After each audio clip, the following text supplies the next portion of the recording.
pensando. La hipoteca, el maldito dinero no rinde. Me siento solo.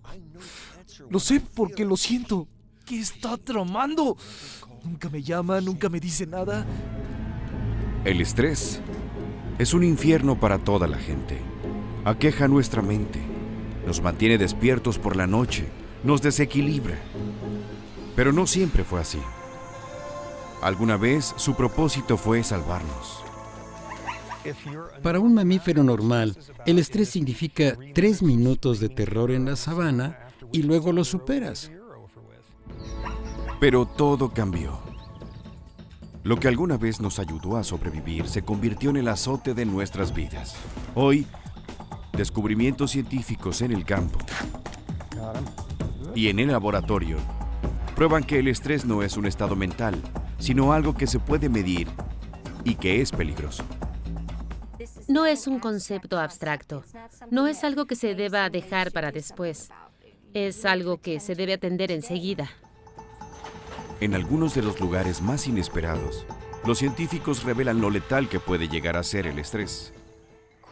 El estrés crónico puede hacer algo tan poco sutil y grotesco como matar algunas de las células de tu cerebro. El estrés puede afectarnos profundamente. Puede encoger nuestro cerebro, acumular grasa en nuestro estómago e incluso deshacer nuestros cromosomas. Estrés, salvador, tirano, plaga. Se revela su verdadera identidad.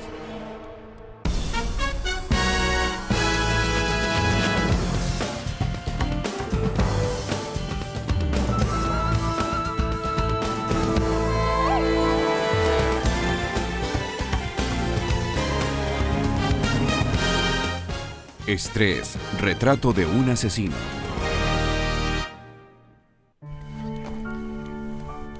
Todos tenemos una relación personal con el estrés, pero poco sabemos cómo opera dentro de nosotros. Ni entendemos cómo el mundo moderno puede estresarnos hasta llegar al punto de matarnos. Poco sabemos qué podemos hacer al respecto.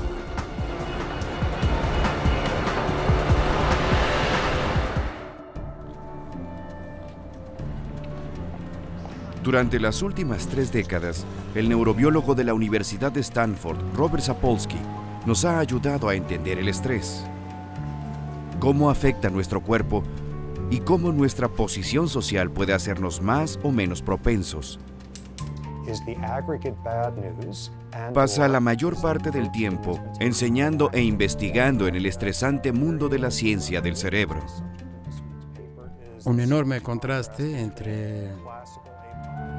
Pero esa es solo una parte de su historia, pues durante algunas semanas cada año, Sapolsky deja su laboratorio para dirigirse a un lugar a 14.485 kilómetros de distancia en las llanuras del Parque Nacional Masai Mara en Kenia.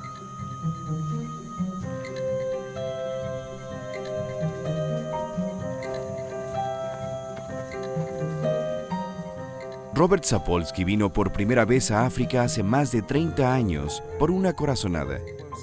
Creía que podía averiguar más sobre el estrés y las enfermedades de los humanos estudiando a los animales.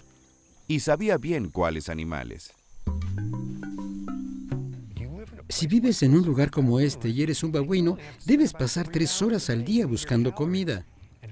Y si solo tienes que trabajar 3 horas al día, te quedan 9 horas de tiempo libre para hacerle la vida imposible a alguien más.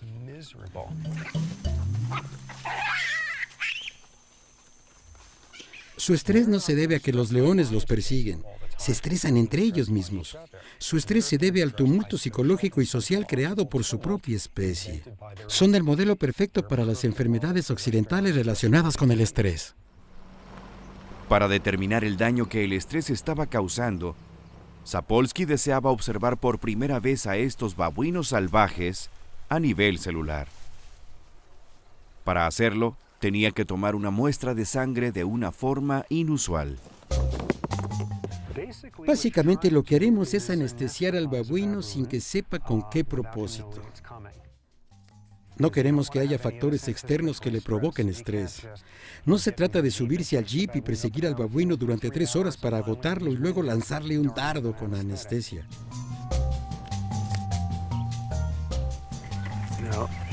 Bueno, la gran ventaja de una cerbatana es que no hace ruido y no tiene mecanismos complicados.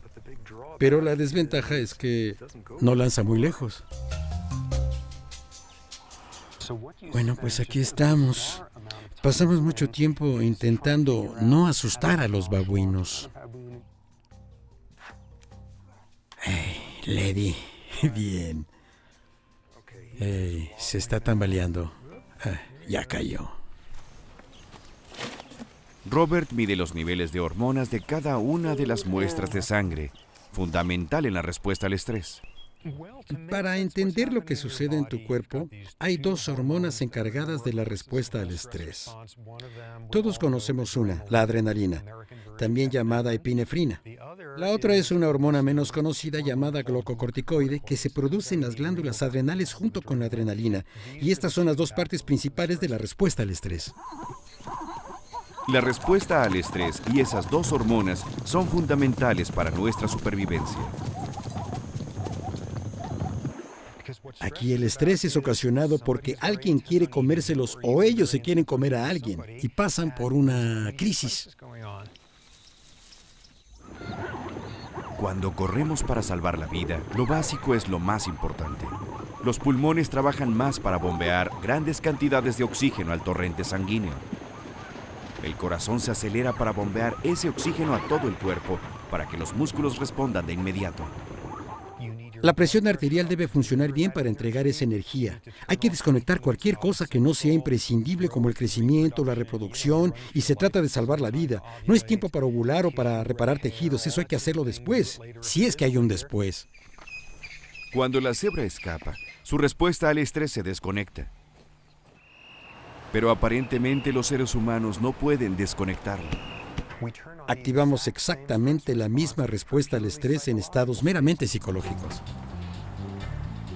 Al no desactivar la respuesta al estrés en los embotellamientos, nos revolcamos en un corrosivo baño de hormonas. Aunque no se trata de un caso de vida o muerte, nos hiperventilamos, nuestro corazón retumba y los músculos se tensan. Irónicamente, luego de un rato, la respuesta al estrés es más dañina que el estrés mismo, pues se da cuenta de que solo se trata de una cuestión psicológica. El cuerpo responde a los desafíos con el estrés, sin importar si el desafío amenaza nuestra vida o si es trivial o divertido. A la cantidad correcta de estrés la llamamos estimulación. El objetivo en la vida no es deshacerse del estrés, sino obtener el tipo correcto de estrés. Cuando se trata del tipo correcto nos encanta. Saltamos de nuestro asiento para experimentarlo. Pagamos bastante dinero para estresarnos de ese modo, que suele ser una situación estresante moderada. Es una situación estresante transitoria. Por eso las vueltas en la montaña rusa no duran 3 semanas, pero sobre todo de lo que se trata es de ceder un poco de control en un entorno donde te sientes seguro. Pero en la vida real, para muchos de los primates, incluyendo los babuinos de Robert, el control no es una opción.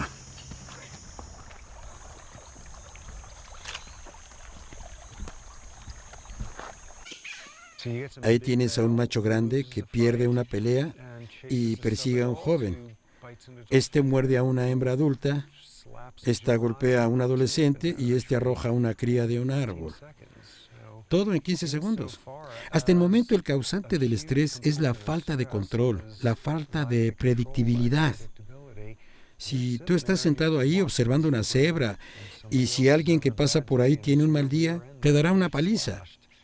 Es psicológicamente estresante para los que tienen una posición inferior en la jerarquía. Una de las primeras revelaciones de Robert fue identificar el vínculo entre el estrés y la jerarquía de los babuinos.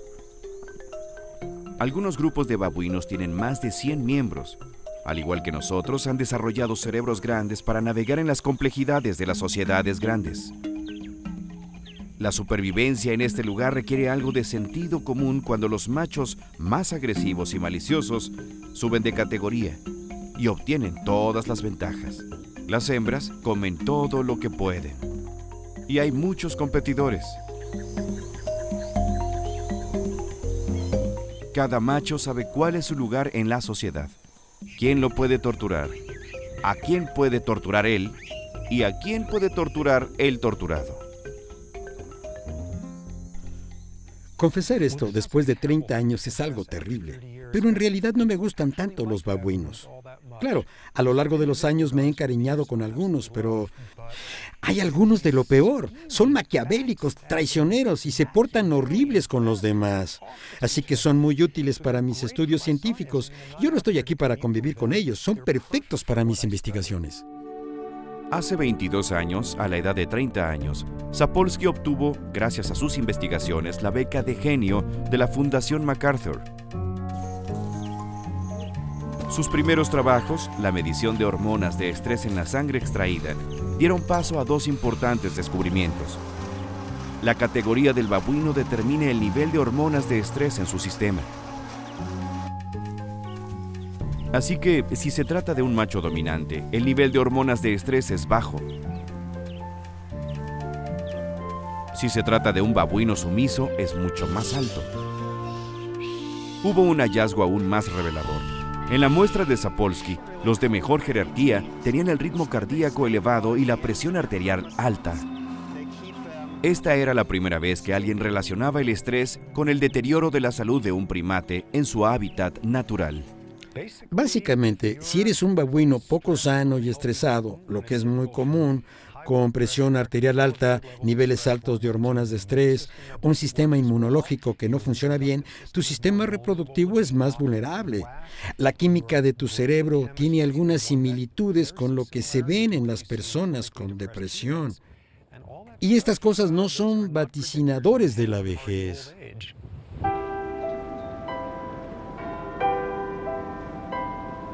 ¿Podría esto también ser cierto para aquel otro primate? Mientras Robert Sapolsky estudiaba el estrés en los babuinos, el profesor Michael Marmot dirigía un estudio en Inglaterra que vigilaba la salud de más de 28,000 personas, el cual duró 40 años. Lo llamaron Whitehall, donde se encuentra la administración pública británica, donde cada empleo pertenece a una jerarquía precisa. El laboratorio perfecto para determinar si en los humanos hay una conexión entre las categorías y el estrés. Hay que referirse al estrés como estrés agudo y estrés crónico. Creo que en esta organización yo he estado bajo estrés crónico, simplemente porque soy como un gallo en corral ajeno. Kevin Brooks es un abogado que trabaja para el gobierno. Su categoría es de 7. Eso significa que tiene poca jerarquía en su departamento. Es un subordinado.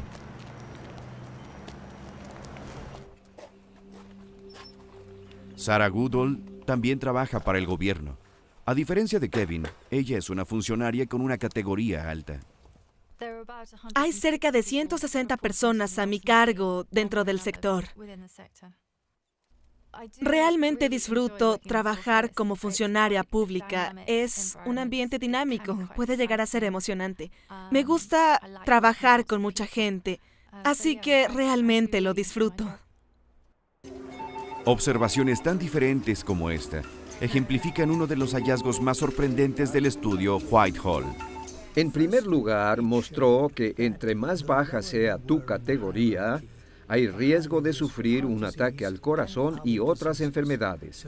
Los que están en segundo lugar tienen mayor riesgo que el que está en primer lugar. Los que están en tercer lugar tienen mayor riesgo que los que están en segundo lugar, y así sigue desde el primero hasta el último lugar. Se trata de gente con empleos estables, sin grandes amenazas, y sin embargo, tu posición en la jerarquía está relacionada íntimamente con los riesgos de padecer enfermedades y con los años que vivirás. Este estudio en particular es como la piedra de Rosetta de todo el campo, porque se trata de la administración pública británica donde todos tienen el mismo cuidado médico. Todos pertenecen al mismo sistema de asistencia sanitaria, igual que los babuinos. Todos los babuinos comen lo mismo, tienen el mismo nivel de actividad y no dicen, rayos, soy un babuino con categoría inferior. Ni es porque beben y fuman demasiado, o si eres un funcionario público británico, nunca vas al doctor y nunca te pones vacunas preventivas. Ambos estudios descartaron todo eso y prácticamente produjeron conclusiones idénticas. En ambos lados de la división de primates hay historias desgarradoras y consecuencias que ponen en riesgo la vida. Para cada subordinado como Kevin, que vive una vida de incertidumbre, hay un alfa pavoneándose, regodeándose con su poder, por encima de alguien más, alguien con una categoría inferior.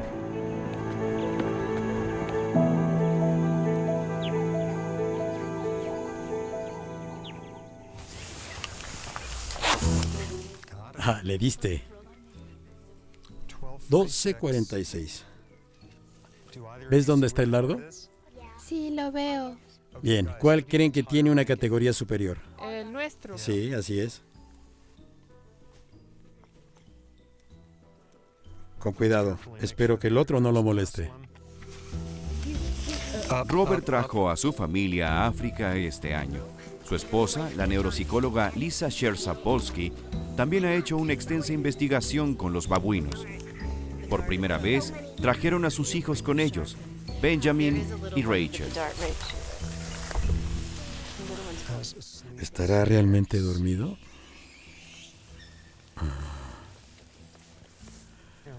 Los babuinos se asustan si una persona los toca, pero cuando lo cubres es como si no existiera. Dios, ahí está. No importa. Muy bien. Esto no es como cuando llevas a tus hijos al trabajo, pero esto es a lo que me dedico en este momento y a lo que se dedica mi esposa. Los chicos desean saber qué hacen sus padres. Eso es algo muy importante. Como en temporadas pasadas, Robert registra cómo cada uno de los individuos de los babuinos en todos los niveles de la jerarquía reacciona al estrés y se repone de él. Ahora vamos a desafiar el sistema con dosis más altas de epinefrina.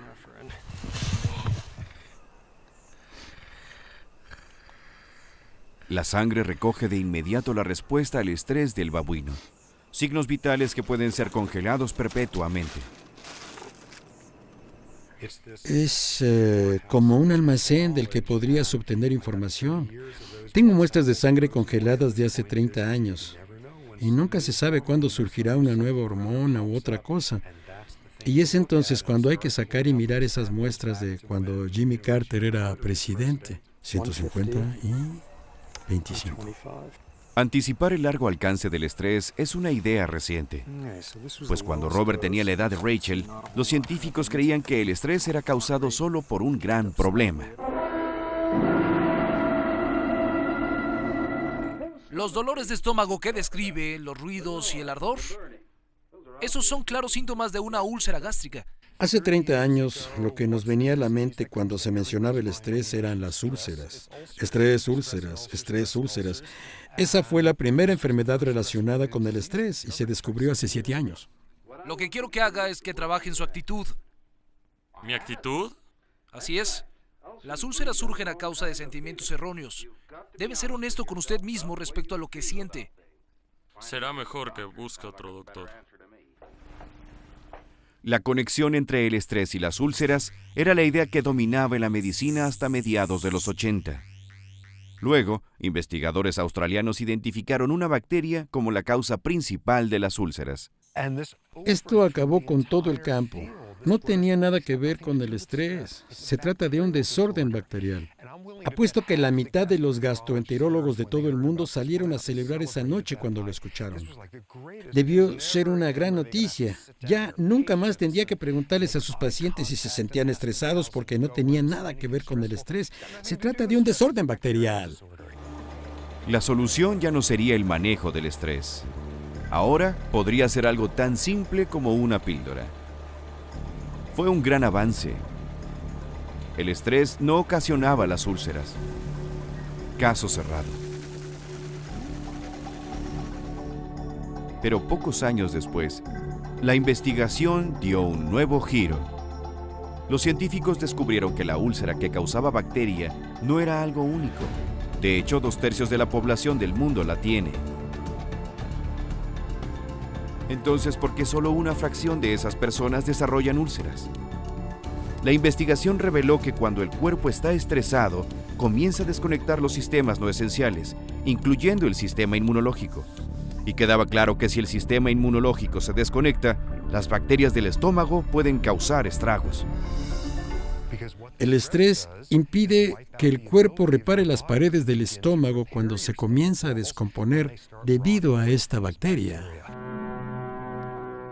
Así que el estrés sí puede causar úlceras, afectando la habilidad del cuerpo para curarse a sí mismo. Si el estrés puede debilitar el sistema inmunológico, ¿qué otro daño puede ocasionar? Una de las respuestas proviene de una colonia de macacos en cautiverio cerca de Winston-Salem, Carolina del Norte. Para la gente el estrés es algo que no los deja dormir o algo que los hace gritarles a sus hijos. Pero cuando me preguntan qué es el estrés, les digo que es una enorme placa en una arteria. Eso es el estrés. Durante 2 décadas, la doctora Carol Shibley ha estudiado las arterias de los macacos. Al igual que los babuinos y los funcionarios públicos británicos, estos primates se organizan en distintos grupos jerárquicos y están expuestos al estrés social.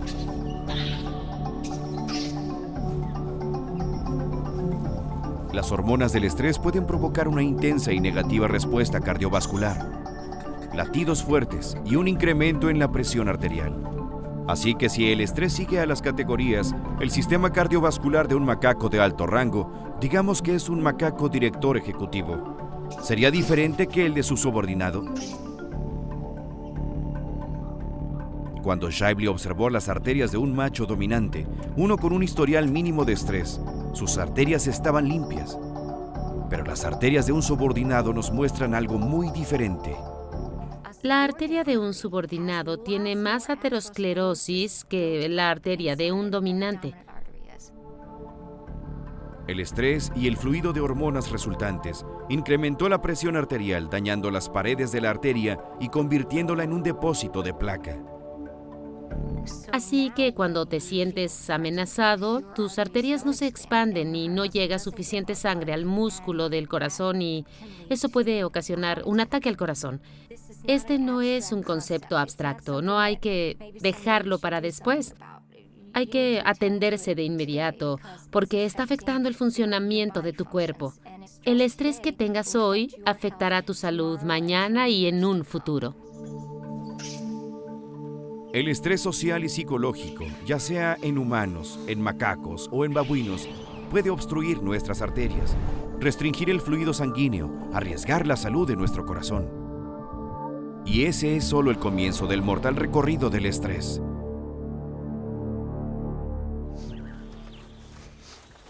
Las primeras investigaciones de Robert demostraron que el estrés funciona en nosotros de una manera aún más aterradora. Bueno, cuando comencé a dedicarme a esto, quería enfocarme en algo que en ese entonces parecía inverosímil: estrés crónico y la exposición permanente a los glucocorticoides podía ser algo tan poco sutil y grotesco como matar a algunas de tus neuronas. Cuando estudiaba un doctorado en la Universidad Rockefeller a principios de los 80, Sapolsky colaboró con su mentor, el doctor Bruce McEwen, para seguir los pasos del estrés en el cerebro. Sometieron a las ratas de laboratorio a estrés crónico y luego examinaron sus neuronas. El equipo hizo un hallazgo sorprendente. Mientras las neuronas de ratas normales tienen dendritas largas, las neuronas de las ratas con estrés son mucho más pequeñas. Lo más interesante de esto fue la parte del cerebro en la que ocurría esto: el hipocampo.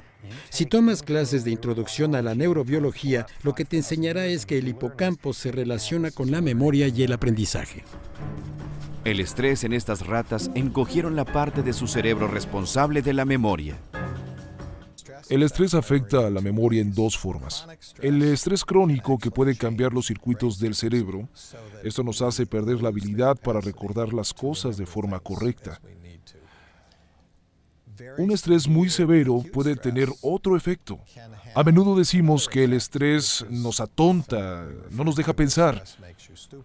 A veces durante un periodo corto de tiempo, como que se nos dificulta, no podemos recordar cosas que sabemos perfectamente. Además de debilitar nuestra salud, el estrés puede hacernos sentir realmente miserables. Carol Shibley se propuso averiguar por qué. Comenzó no con la miseria, sino con el placer. Shibley sospechaba que había un vínculo entre el estrés y el placer, y nuestra posición en la jerarquía social. Al igual que el estrés, el placer está relacionado con la química del cerebro. Cuando el neurotransmisor llamado dopamina es liberado en el cerebro, se adhiere a los receptores, emitiendo señales de placer. Shibley usó un escáner TEP para examinar el cerebro de un primate sin estrés. Nuestro director ejecutivo, primate. Lo que vemos es que en los cerebros de los monos dominantes se puede ver mucha dopamina en esta área, la cual es importante para sentir placer y sentirse recompensado. Shibley luego analizó los cerebros de los subordinados. Descubrimos que los cerebros de los monos subordinados se ven muy opacos porque hay menos adherencia en los receptores. ¿Por qué? ¿Qué sucede en esta área del cerebro?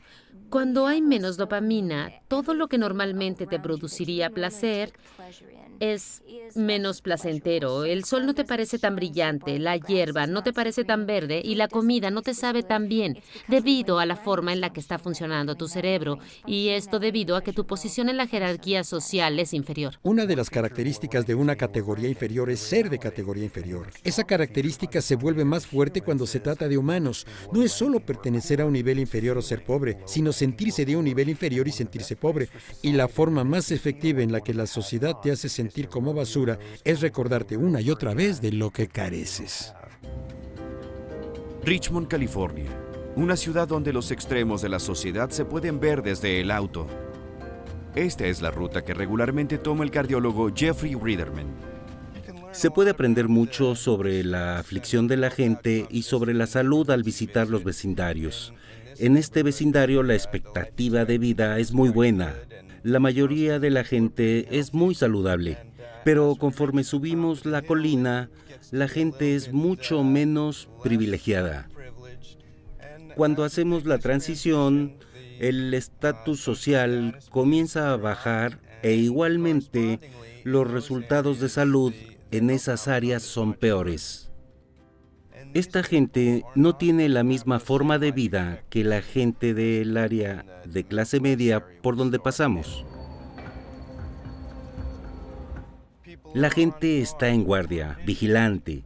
Su vida es más estresante. En esta comunidad la gente produce muchas hormonas de estrés y con el tiempo esto trae consecuencias. Uno de los pacientes del Dr. Jeffrey Riederman es Emmanuel Johnson, de 65 años. Es orientador vocacional en uno de los vecindarios más peligrosos de Estados Unidos. El año pasado tuvimos 47 homicidios y en los últimos 4 días hemos tenido 11 tiroteos y 3 muertes. Y sé que 9 de cada 10 veces será un pariente o alguien a quien los chicos conocen. Emmanuel Johnson tiene que pagar el precio de vivir constantemente con estrés. Hace 5 años sufrí un ataque al corazón, también soy diabético y tengo que lidiar con eso constantemente porque llevo 20 años trabajando en esto. Y es un empleo estresante. Con el paso de los años comencé a tener problemas con la presión arterial y el azúcar, pero el estrés ya estaba ahí desde antes. El cuerpo de Emmanuel Johnson tal vez nos quiera contar otro caso sobre el estrés. El estudio Whitehall en Inglaterra encontró un vínculo entre el estrés, nuestra posición en la jerarquía social y el aumento de peso. No solo es el aumento de peso, sino la distribución de ese peso. Si ese peso se acumula en el centro, está relacionado con nuestra posición en la jerarquía y esto quizá esté relacionado con el estrés crónico. Nos preguntamos si sucedía lo mismo con los monos porque ellos también se organizan en jerarquías y la respuesta fue positiva. Los monos subordinados tienden a acumular más grasa en el abdomen que los monos dominantes. Creo que la observación más sorprendente que he hecho en el laboratorio es la idea de que el estrés puede cambiar la manera en la que depositamos grasa en el cuerpo. La idea de que se pudiera alterar la forma en la que se distribuye la grasa en el cuerpo era algo muy extraño. Sapolsky, Shively y otros creen que el estrés puede ser un factor crítico en la epidemia mundial de la obesidad. Y algo peor, la grasa que se acumula debido al estrés es grasa peligrosa. La grasa que se acumula en el torso o en el vientre es peor que la grasa del resto del cuerpo. Se comporta de forma diferente, produce diferentes tipos de hormonas y químicos y afecta tu salud en forma diferente. Independientemente de lo que funcione para cada persona, debe darle importancia a la reducción del estrés. El problema con nuestra sociedad es que no le da valor a la reducción del estrés. De hecho, se le da valor a lo opuesto. Admiramos a la persona que hace varias cosas a la vez. No solo una cosa, sino 2 o 5 cosas. Y nos preguntamos, ¿cómo le hace? Esa es una forma de vivir muy estresante. Debemos cambiar nuestros valores y apreciar a las personas que entienden lo que es tener una vida equilibrada y serena.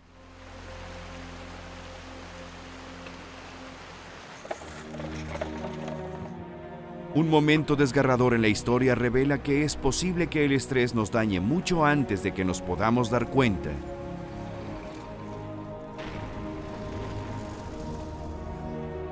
Holanda, finales de 1944. El brutal invierno y la ocupación despiadada del ejército conspiran para dejar sin comer al país. Se le conoce como la hambruna holandesa de 1944. Para los que sobrevivieron, estos son recuerdos aterradores. No tenía nada. Ya no podía alimentar a mi hijo. Estaba muy enferma y además tenía que cuidar a mi niño. Era algo terrible. Fui a la iglesia en Dama, a un lado del palacio, y le dije a la esposa del sacerdote que si se podía hacer cargo de mi hijo hasta que terminara la guerra. Ya no podría. La investigadora holandesa Tessa Roseboom ha escuchado muchos de estos trágicos recuerdos. Ella y su equipo deseaban saber si habían efectos prolongados. Roseboom sabía que nuestro cuerpo responde al hambre de la misma forma que responde a otras situaciones estresantes. Se propuso averiguar si los fetos de las mujeres embarazadas durante esos difíciles días pudieron ser afectados por el estrés. Gracias a los meticulosos registros que llevaban los holandeses, Roseboom pudo identificar más de 2.400 personas que pudieron haber sido afectadas. Ella y su equipo analizan la información de aquellos nacidos antes y después de la hambruna, y llegó a una sorprendente conclusión. Se puede decir que estos bebés estuvieron expuestos al estrés durante su vida fetal y hasta el día de hoy sufren las consecuencias, después de 60 años. Muchos de los niños de la hambruna holandesa aún viven. Todos tienen alrededor de 60 años. Muchos aún llevan las cicatrices de la guerra. Encontramos que los bebés concebidos durante la hambruna tienen más riesgo de sufrir enfermedades cardiovasculares, son más receptivos al estrés y generalmente su salud es más precaria que la de aquellos que nacieron antes o después de la hambruna. Los investigadores creen que las hormonas de estrés en la sangre de la madre provoca un cambio en el sistema nervioso del feto cuando padece hambre. Este fue el primer encuentro del feto con el estrés. 6 décadas después, los cuerpos de los niños de la hambruna holandesa no lo han olvidado. Sabemos que no solo se trata del almacenamiento de células grasas ocasionado por sucesos como este.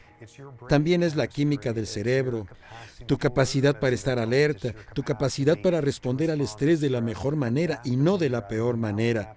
Qué tan fácil te deprimes, qué tan vulnerable eres a los desórdenes psiquiátricos. Hablamos de que las experiencias de estrés anteriores pueden dejar una huella muy desagradable. Si hubiera podido elegir, definitivamente no habría elegido ser bipolar, pero ahora que lo soy, tengo que vivir con ello. Me es muy difícil ser flexible. Me enojo con muchísima facilidad. El fenómeno de la hambruna holandesa de 1944 nos dice que la experimentación de diferentes ambientes comienza antes de nacer y que los ambientes adversos y estresantes pueden dejar huellas y cicatrices que pueden durar toda la vida.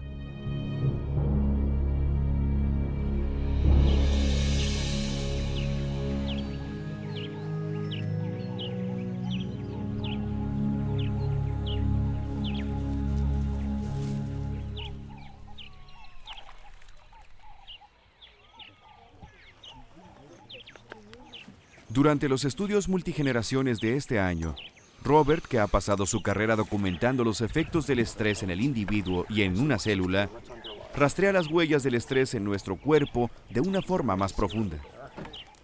Uno de los rumbos más recientes e interesantes que han tomado los estudios sobre el estrés es tomar los efectos del estrés a otro nivel, sobre cómo funcionan las células y los genes. Hace unos 6 años nadie lo imaginaba. Lo alguna vez inimaginable. Estructuras genéticas llamadas telómeros, los cuales evitan que las puntas de nuestros cromosomas se deshagan. Cuando envejecemos, nuestros telómeros se hacen más cortos. Lo interesante es que el estrés, las hormonas del estrés, pueden acelerar el acortamiento de los telómeros. Se asume que aunque 2 personas sean de la misma edad, si una de ellas tiene una categoría inferior y está llena de hormonas de estrés, sus telómeros serán más cortos. ¿Cómo se puede aplicar ese formidable hallazgo en nosotros? San Rafael, California. Una vez a la semana, Janet Lawson asiste a una cita muy importante. Se reúne con otras madres que comparten circunstancias que producen estrés crónico. Te hace perder el equilibrio y esa es la parte aterradora. Así que salimos y compramos un casco nuevo solo por diversión. Está creciendo y quiere cada vez más independencia, cada vez más. Todas ellas son madres de niños discapacitados. Mi hijo tiene solo 8 años y debo hacerme cargo de muchas cosas. Así que no puedo salir mucho. Una amiga me dijo recientemente, deberías considerar poner a Lexi en una residencia. Eso fue algo muy estresante, incluso el solo pensar en ello. Así que, lo siento. No te preocupes, querida. Yo dije, ¿cómo puedes decir eso? Ella es una amiga. Y aunque no se puede comunicar, ella Simplemente ama la vida. Estas notables mujeres llamaron la atención de una bióloga, la doctora Elizabeth Blackburn. No conozco a las madres directamente, pero conozco sus historias. Yo soy madre, así que cuando escuché sobre este grupo, pensé que valía la pena averiguar qué estaba sucediendo con las células de estas madres que han estado haciendo algo tan difícil durante tanto tiempo. La doctora Blackburn es una líder en el campo de la investigación de los telómeros. Tenemos 46 cromosomas y son encendidos y apagados por los telómeros. No se sabía si en los humanos el desgaste con el paso de los años afectaría los telómeros por el estrés crónico. Así que decidimos estudiar a este grupo de madres con estrés crónico. Y nos preguntamos qué estaba sucediendo con sus telómeros y con el mantenimiento de sus telómeros. Encontramos que la longitud de los telómeros se relaciona directamente con la cantidad de estrés de una persona y los años que ha vivido con él.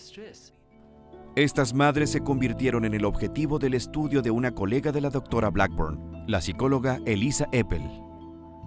Las madres de niños pequeños están bajo mucho estrés. A menudo deben hacerse cargo de varias cosas a la vez, como el trabajo y el cuidado de los niños, y a menudo no tienen tiempo para ellas. Y si a eso le añadimos la carga adicional de cuidar a un niño con necesidades especiales, puede ser abrumador. Puede poner a prueba lo que hace que una persona se sostenga. Y si está estresado, tiende a morir prematuramente. Estas mujeres tienen telómeros más cortos y una disminución en la actividad de esta enzima. Por cada año que has pasado cuidando a un niño discapacitado, es como si envejecieras más o menos unos 6 años. Esto es real. No es solo alguien que se la pasa quejándose. Es un envejecimiento médico real y notamos que es causado por el estrés crónico. Pero hay esperanza. La doctora Blackburn descubrió la enzima telomerasa, que puede reparar el daño. Como solían decirme, la amenaza de la esperanza. Información preliminar sugiere que una reunión como esta podría tener un beneficio en la salud al estimular el efecto curativo de la telomerasa. Y reír. Sí. Si no te puedes reír, no podrás sobrellevarlo. Claro, el humor, hay una cierta cantidad de humor negro que manejamos respecto a nuestros hijos y solo nosotros lo sabemos, solo nosotros entendemos los chistes y en cierta forma somos las únicas que podemos reírnos de los chistes. Una de las preguntas en el campo del estrés es, ¿cuáles son los ingredientes activos que reducen el estrés y que promueven la longevidad? La compasión y el cuidar a otros podría ser uno de los ingredientes más importantes. Esos podrían ser los factores que promueven la longevidad y el incremento en la actividad de la telomerasa, que nos permiten seguir rejuveneciendo y regenerándonos. Tal vez ayudar a otros y conectarnos con otros puede ayudarnos a curarnos y tal vez a vivir una vida más larga y saludable. Hace 20 años, Robert se encontró con esta idea por primera vez. El primer grupo al que estudió, los babuinos de los que se sentía más cercano y sobre los que había escrito libros, sufrieron una calamidad. Eso tendría un profundo impacto en su investigación. El grupo de Kikorok fue con el que empecé hace 30 años. En esa época era un típico grupo de babuinos. Eso significa que los machos eran agresivos. Había muchos estratos en su sociedad. Las hembras sufrían mucho. Era el típico grupo de babuinos. Pero hace unos 20 años, algo horrible y científicamente muy interesante le ocurrió a ese grupo. El grupo de Kikorok se comió la basura de un contenedor de un popular hotel turístico. Fue un golpe mortal. La basura contenía carne infectada con tuberculosis. El resultado, casi la mitad de los machos del grupo murió. No sin razón, me deprimí y me enojé mucho por lo que había ocurrido. Cuando tienes 30 años, puedes gastar tus emociones en un grupo de babuinos. Había muchos sentimientos ahí. Parecía que una década de investigación se había perdido.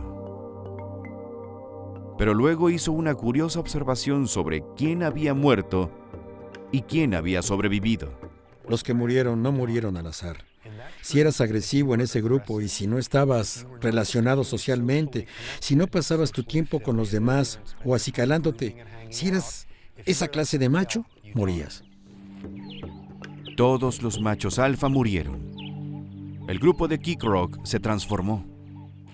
Y quedaron más hembras que machos, y los machos que quedaron, podríamos decir que eran buenos chicos.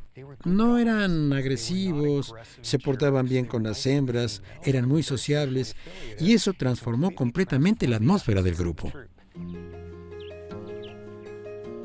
Cuando los babuinos machos llegan a la adolescencia, normalmente abandonan su grupo y finalmente encuentran otro grupo.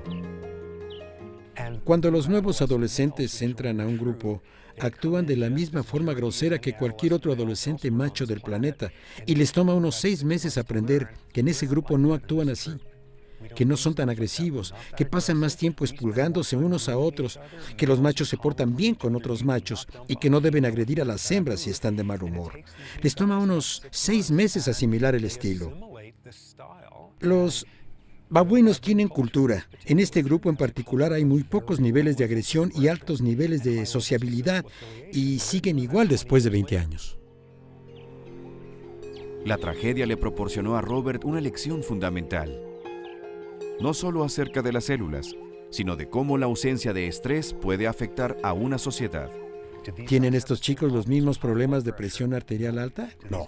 ¿Tienen los mismos problemas con la química cerebral vinculada con la ansiedad y hormonas del estrés? No del todo. No solo se trata de nuestra categoría, se trata de lo que significa nuestra categoría en la sociedad. Y lo mismo aplica para los humanos, con solo una pequeña variación. Pertenecemos a múltiples jerarquías. Tal vez tengas el peor trabajo en tu corporación, sin autonomía, sin control, con incertidumbre, pero fuiste el capitán del equipo de softball del año. Pero tendrás acceso a toda clase de recursos psicológicos para hacerte a la idea de que es solo un empleo de 9 a 5. Y el mundo no es solo eso, hay muchas cosas más. Como el hecho de ser el capitán de tu equipo, la gente te admira, depende de ti decidir estar en la cima de la jerarquía que es importante para ti.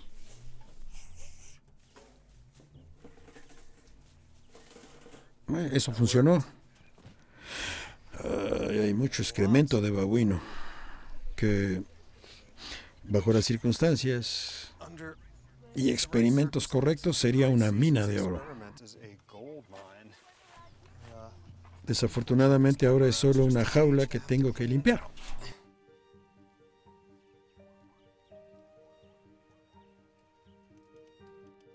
He estudiado el estrés durante 30 años y ahora le digo a la gente que debe cambiar su forma de vivir. Se supone que debería incorporar todo esto a la vida real. Estoy realmente estresado, no me doy abasto. ¿Por qué otra razón estudio esto 80 horas a la semana? Sin duda, mis consejos perderían credibilidad si muero de un ataque al corazón a mis 50 años. No soy bueno lidiando con el estrés.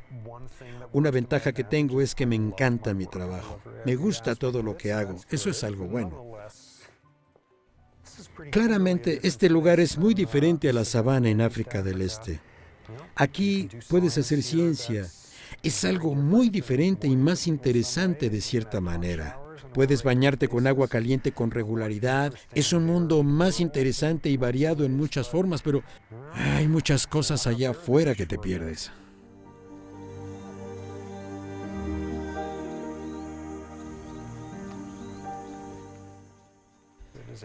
Es un lugar milagroso donde cada comida sabe delicioso y donde estás 10 veces más consciente de cada sensación. Es difícil venir aquí todos los años y no cambiar tu metabolismo. Aquí soy más extrovertido, soy más feliz. Es difícil no serlo aquí.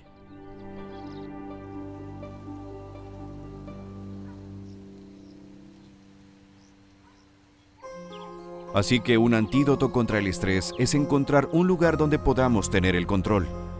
Pero ¿cómo lidiamos con todo el tiempo que pasamos en el trabajo? Yo diría que lo que aprendimos del estudio Whitehall y del estudio de primates no humanos es que las condiciones en las que vive y trabaja la gente son absolutamente vitales para su salud. La funcionaria pública Sarah Woodhull disfruta los beneficios de tener el control. No creo sufrir de estrés. No trabajo 100 horas a la semana. Controlo la cantidad de trabajo que realizo, así me aseguro de poder seguir cumpliendo. La cantidad de control está íntimamente relacionada con la posición en la jerarquía ocupacional. Y en general, lo que hemos encontrado, lo que la gente nos informa, es que esto ha empeorado. Que la cantidad de estrés causado por el trabajo incrementa la tasa de enfermedades también. Cuando la gente nos reporta que tiene más control, que se les trata mejor, con más justicia en el trabajo, que las cosas mejoran, las enfermedades disminuyen. He sido muy afortunada. Nunca he tenido problemas de salud. Pero no todos son tan afortunados. ¿Hay alguna receta para la mayoría de nosotros que no estamos en la cima? Si permites que la gente se involucre más en su trabajo, si permites que den su opinión respecto a lo que hacen, si los recompensas por su esfuerzo, quizá podrías tener un lugar de trabajo más saludable y más productivo.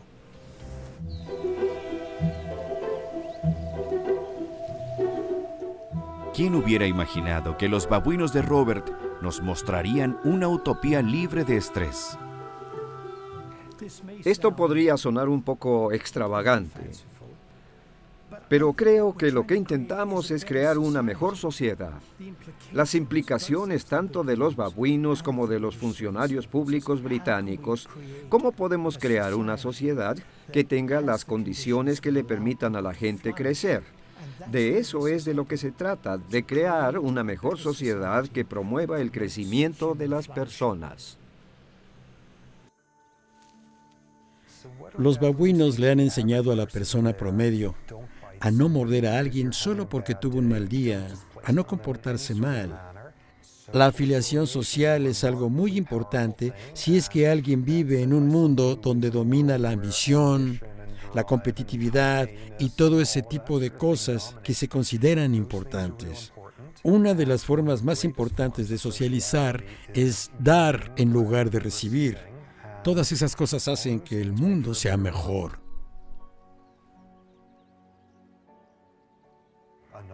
Otra de las cosas que los babuinos nos han enseñado es que si ellos pueden transformar su sistema social en solo una generación, nosotros no tenemos pretexto para decir que los sistemas sociales humanos no pueden cambiar. La pregunta que surge del trabajo de toda una vida de Robert: